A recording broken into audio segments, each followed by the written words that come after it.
I called 000 for the first time in my life. We are freezing. It feels like 1 degree. Did you take them? Yeah, so we took them. Like, you just started giving it to us. I mean, you wouldn't have done that. If you were given the fireworks, you would 100% do it. Yeah, 1000% would have done that. At the Peninsula Hot Springs, they got rocks, and it's like therapeutic, but these ones aren't.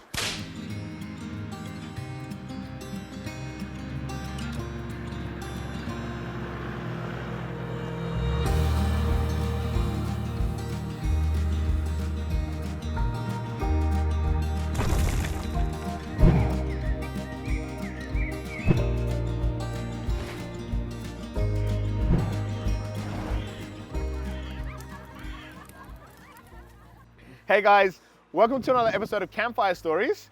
I'm Luke. I'm Tim. I'm one of the mentors here. We're going to be telling you a story that you don't want to hear, advice you didn't ask for, and a joke that you don't find funny. And the camera's not going to do it justice because it never does. Even when we did our ice bath challenge last time, and we talked about how cold it was, it didn't look like it was cold. It looked like it was summer. So once again, this probably looks like a nice tropical paradise, but it's nearly winter. We're in the high country. This is Crooked River. We are freezing. It feels like 1 degree. And so this will be our quickest campfire story ever. Because we want to get the hell out of this as quick as possible. So we're going to get straight into it with my story here. So I don't know if you guys know much about Australia. No fireworks anywhere unless you're going to Northern Territory for one of the 1 days a year. Can you do fireworks in Northern Territory? Yeah, only on, it's like Northern Territory Day or something like that. But any person? Yeah, any person, they can just shoot fireworks no matter what. But that's less the point. I was in Indonesia, in Bali, you know, because I'm a typical Australian, you know, gotta go to Bali. Nowhere else in the world would you ever go to. I've never been to Bali because of you. Because of people like you. Well, guess what? That's fine. Anyway, I was at a place called, I was at like a really nice, classy hotel called like a Marriott. Yeah. You know, like pretty up there, 5-star. This is like New Year's Eve. Yeah. So we're like going around trying to figure out what's the sus. Like we're sussing around trying to figure out what is there to do on New Year's Eve. Is there going to be like fireworks anywhere? And we walked out to like, because this is around about 9 o'clock. We walked into the car park and we saw them just like offloading a bunch of fireworks. Just randomly, they're offloading fireworks and handing them out to all the guests and staff. The hotel? Yeah, the hotel owner was just like, had some fireworks. Yeah, just had some fireworks, was giving us like these cheap Chinese fireworks, and I'm like, this looks so sus, it's going to explode in my hand. Yeah. And like, we're in the car park of this 5-star hotel that looks like it's worth like mega millions. And he's still willing to give us fireworks that are like probably from some cheap Chinese manufacturer right next to us. But like across. So did you take them? Yeah, so we took them. Like he just started giving it to us, and we were just he was like, we just got to wait a little bit. So we waited until it was obviously closer to New Year's, and everyone just started lighting up the fireworks in the everyone just started lighting up the fireworks in the car park. Just started spraying them everywhere, and I'm like, oh my gosh, there's no way that this owner is game enough to give a bunch of random strangers these fireworks that don't look like they should be working properly and firing them right next to this multi-million-dollar hotel. I was like, this is insane. This would never happen in Australia, but I was like, I'm all in for it because Australia isn't. You know what's funny about that? You're criticizing the guy being like, I don't think this is safe, while you're just doing it. Oh, it was like, oh, this can't be good. But I'm still going to do it. It's still good enough for me. 100%. I was also, I don't even care about age. I would have done it anyway. But yeah, all right. Hey, you telling me you wouldn't have done that? If you were given the fireworks, you would 100% do it. Yeah, 1000% would have done that. Yeah, there's no shot. But I was like, there's no way that this would ever happen in Australia. And I'm just so glad that I got to experience it. Yeah, that's sick. Yeah. I love moments like that. You get some of your coolest, craziest stories from being overseas. Yeah. So I came to the country, to the high country for the first time with my mate Jalal, right? Yeah. Now, my mate Jalal, he's a tradie, right? Yeah. And the reason I tell you that because he's got a thick Aussie accent, right? Mm-hmm. And I haven't admitted this to his face, but now it's on YouTube, that I really do respect him quite a lot. Okay. Just purely because he does kind of tick the box of manliness, right? Yeah. So he's the type of guy that if I'm like struggling with something on my car, he just comes along with some kind of tool and be like, oh yeah, bang. And then the thing will be fixed. And I'm like, oh, thanks, man. In my head, I'm like, that was so cool. I wish I could do that one day. Anyway, so we came to the high country together. Yeah. And he started drinking water from the river. Yeah. And I'm like, oh, can you drink this water? He's like, yeah, mate.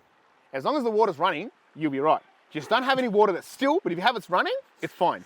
And I'm like, now, it's purely because of how Aussie and outback he sounded. Yeah. You trusted him? That my subconscious was like, that'd be like Steve Irwin or Crocodile Dundee or someone giving me advice out bush. I'm like, that sounds fair dinkum, mate. Like, I'm going to... So the whole 4 days that I was in the high country, we drinking river water everywhere I went because I wanted to be cool. I wanted to be cool and manly, and I wanted to be like tablets, no nothing, just straight river water. As long as it's running, you're like, as long as it's running, yeah. And the whole 4 days in the high country, and I'm just drinking every river water, and I'm just like, yeah. Like, and you know, it's like a kid that's like copying their dad, drinking like a protein shake or something, and they just drink their milk. It was like that. I'm like, yeah, river water, yeah. And I just felt like a real kind of tradie man. Yeah. What was the consequences? Let's hear him. We're going straight there. I called 000 for the first time in my life. I've never had to call an ambulance ever. Yeah. I've never called an ambulance on myself, right? I had such bad diarrhea and vomiting, so bad, right? After like 2 days, I was like in and out of consciousness. I couldn't hold it, even trying to drink normal bottled water. I was like, so I got home and I was in bed and I just couldn't get out of bed. I was just I was like, vomiting, and I just couldn't hold anything in. And I ended up calling 000 because I'm like, I don't know at what point people die from diarrhea, but I don't think I'm that far away from it. So so I called 000 and I called 000, like, I need some help, blah, blah. They didn't come, by the way. The ambulance didn't come, but what they did do is they gave me a script online that I think I gave to my mum, and there were some tablets, anti-nausea tablets that enabled me to hold down water. So I was able to drink fluids, but I think I went for like 2-3 days not being able to have any food or water. Oh no, I think it was like by the second day I wasn't having any water. That's when I called 000. Yeah. But at the end of it, I didn't fully recover until day 6 or 7. So until then, I was just having like fluids. I was really, maybe some bread and crackers, whatever. I didn't have proper meals. So it took me like 6 or 7 days to recover, right? Anyway, I used to work with his sister, right? And his sister asked me something like, oh, hey, how was your trip, whatever. I'm like, your brother gave me the worst advice. He's like, he told me to drink. She's like, why'd you drink river water for? What is it? I'm like, was he playing a prank on you? No, he was drinking himself too. He was doing it as well. Was he saying it with such confidence that you're like, I feel like I have to trust this guy? It was more kind of like, of course you can. Like, don't be a city slicker. That kind of thing. And I was like, I don't want to be a city slicker. I've got a Land Cruiser out in the high country. I want to fit in what everyone else does. And and then so I told him how sick I was. And he was like, oh, well, I grew up on a farm and drank river all the time. So maybe I just got the bugs and I was used to it. Anyway, my girlfriend for my birthday got me like a life water. No, she got me a life bottle. So now I can still drink river water, but it gets filtered through a straw. So it's kind of like I can still hang out with the cool guys drinking river water, but the other one just get through a sippy straw. Get the sippy straw, just gone. But I can still imagine that. Just everyone else has gone like, just drinking it straight, and then he brings out the straw. He's just gone. Don't mind me, guys. Just got my sippy cup here. But now I can still hang out with the boys. But I think, okay, so my advice was, just because someone has an accent that presents as if they know that thing, you shouldn't just trust it. Yeah. And I also should say a disclaimer, an official advice from Paylos is do not just drink river water because it's running. That should be our disclaimer for insurance purposes. I don't want anyone to sue us. And also my advice for the story is, just because someone sounds convincing with their accent, yeah, we're good. Don't trust them based just on that. You should probably speak to a scientist. Yeah. Anyway, so you remember how you were helping us with our emails and all that kind of stuff? Yep. Yeah. So as you know, there's like a lot of like junk mail, that kind of stuff coming through. So I just wanted you to know that if you ever get an email from me where the subject matter is canned meat, like don't open it.